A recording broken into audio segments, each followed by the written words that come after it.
बीडच्या खळवट लिम गावात आकाशातून दगड पडलाय। गावात आधी गूढ आवाज, मग आकाशातून 3 दगड पडलेत।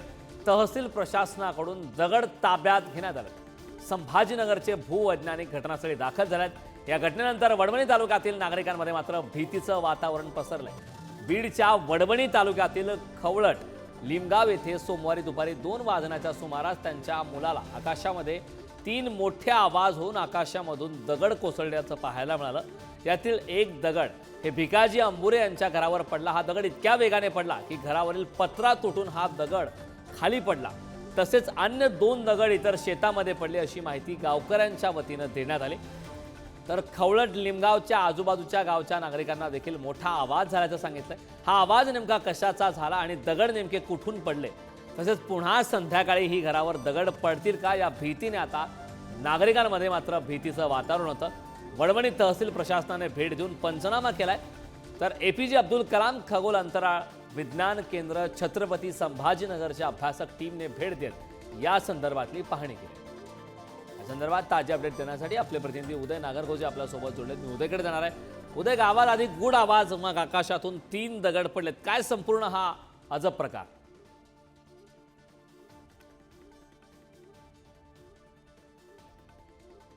पुन्हा एकदा उदयकडे जाणार आहे। उदय आपल्यासोबत जोडलेत। उदय, खरं तर आधी गूढ आवाज झाला, त्यानंतर आकाशातून 3 दगड पडले, हा अजब असा नेमका प्रकार काय?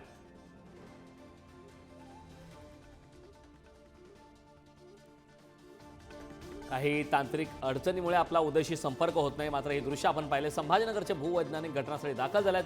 तहसीलची टीम सुद्धा त्या ठिकाणी पोहोचली। त्या ठिकाणी पंचनामा झालाय। घटनेनंतर परिसरामध्ये मात्र नागरिकांमध्ये भीतीचं वातावरण या ठिकाणी पाहायला मिळतंय।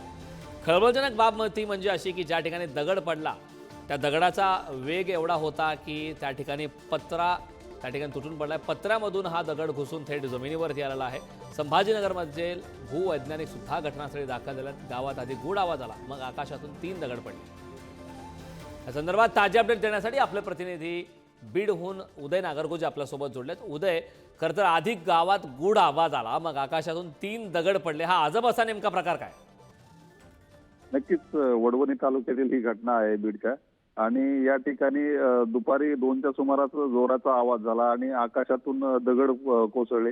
हा दगड एवढ्या गतीने होता की एका घराच्या पत्र्याला छिद्र पाडून ते खाली पडला। एवढ्याच गतीनं तो दगड आला होता। तर दुसरे काही दगड जे आहे ते शेतामध्ये पडले। यानंतर गावकऱ्यांनी याबाबतची माहिती झाली। त्यांनी त्या ठिकाणी गर्दी देखील केली आणि तहसील प्रशासनाला ही माहिती देण्यात आली। तहसील प्रशासनाने याबाबतची माहिती छत्रपती संभाजीनगरमध्ये जे अंतराळ विज्ञान केंद्र आहे त्या ठिकाणच्या अभ्यासकांना देखील दिली होती आणि त्यांनी आता या ठिकाणी येऊन पाहणी केली। तसेच हे दगड देखील आता त्यांनी त्यांच्या सोबत नेले आहेत। यावर आता नेमकं हे दगड कसे पडले, कुठून आले याबाबतचं संशोधन केलं जाणार आहे। परंतु या सगळ्या उदय, मी आपल्याला काही क्षणासाठी थांबवतोय। बीडमध्ये हा अजब असा प्रकार घडलाय, त्यानंतर भूवैज्ञानिकाची टीम सुद्धा घटनास्थळी त्या ठिकाणी दाखल झालेली आहे। तर याच संदर्भात चर्चा करण्यासाठी आपल्यासोबत संभाजीनगरच्या एपीजे अब्दुल कलाम खगोल अंतराळ विज्ञान केंद्राचे संचालक श्रीनिवास औंधकर आपल्यासोबत आहेत। श्रीनिवासजी, पुढारी न्यूजमध्ये आपलं स्वागत आहे। खरं तर अजब असा प्रकार घडला, आधी गूढ आवाज आला आणि त्यानंतर 3 दगड आकाशातून पडलेत, काय हा संपूर्ण प्रकार असू शकतो?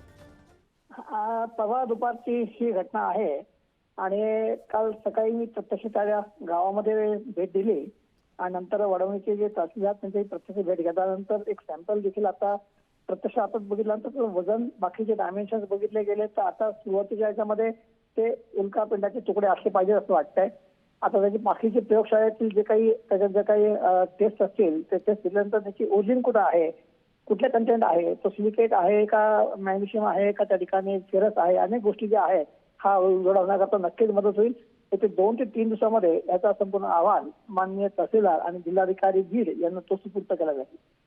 श्रीनिवासजी, आपण त्या ठिकाणी स्वतः जाऊन आलात, पंचनामा सुद्धा झालेला आहे। त्या ठिकाणी नागरिकांमध्ये आता भीतीचं वातावरण पसरलंय, कारण पुन्हा अशा प्रकारचे दगड आकाशातून पडू शकतात अशी भीती आहे। त्यासाठी काय करणं आवश्यक आहे?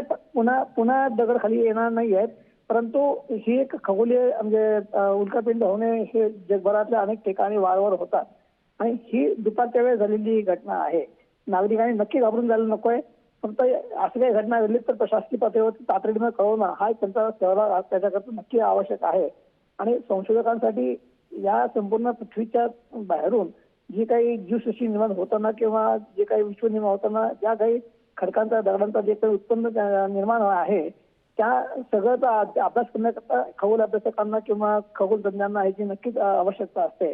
ह्या ओरिजिन या संपूर्ण विश्वाची निर्मिती कशी झाली असेल याकरता महत्वाचा तो भाग असू शकतो. फक्त एवढाच की नागरिकांनी नक्की घाबरून जाऊ नये आणि या पुन्हा वारंवार अशा घटना घडत नाहीत आणि ही रेअरेस्ट घटना आहे आपल्या भागातली आहे आणि त्यामुळे काल तातडीने प्रत्यक्ष ज्या ठिकाणी घटना घडली त्या भागात मी स्वतः जाऊन आलो आणि माननीय तहसीलदार वडवणी यांची देखील प्रत्यक्ष भेट घेतली आणि एक सॅम्पल देखील आता माझ्याकडे आहे आणि त्याचा आम्ही आज दुपारीच विद्यापीठातून जाऊन आम्ही सगळं अनालिसिस करण्याची जे प्रोसिजर आहे ती पूर्ण करत आहे. श्रीनिवासजी, या संदर्भातला आपला अभ्यास आहे. महत्त्वाचा मुद्दा हा आहे की अशा प्रकारचे दगड आकाशातून पडले, मात्र ते एका विशिष्ट भागात त्याच ठिकाणी का पडले, त्याचं काही कारण नेमकं असावं का? नाही तसं काही कारण म्हणजे आता 2 वर्षापूर्वी आपल्या अहमदनगर तालुका जिल्ह्यातील जे कोपरगाव तालुका आहे त्यात बोदेडे नावाचं गाव आहे त्या ठिकाणी असंच एक सकाळची 6 वाजताची घटना त्या ठिकाणी बघितली गेलेली आहे की रेल्वे तौगिलातील वातावरणातून हे जे अंतराळातून येणारे दगड जे आहे हे फार म्हणजे वातावरणाच्या बाहेरून पृथ्वीच्या बाहेरून ते प्रवास करत करत रिएंट्री होऊन पृथ्वीपर्यंत पोहोचतात. जवळजवळ 99.99% अंतराळ खडक आहेत अंतराळात म्हणजे वातावरणात प्रवेश केल्या गेल्या जळून जातात.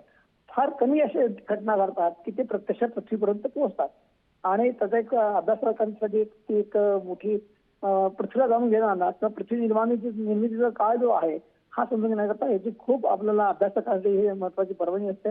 जी ओरिजिन आहे मुख्य त्यामध्ये कुठले कुठले घटक आहेत याचा अभ्यास करण्याकरता हा सगळा आता अभ्यासाचा भाग आहे संशोधनाचा भाग आहे आणि हा तिथं या ठिकाणी केला जाणार आहे. अगदी नक्कीच. श्रीनिवासजी, खूप खूप धन्यवाद. आपण पुढारी न्यूजशी संवाद साधलात त्याबद्दल.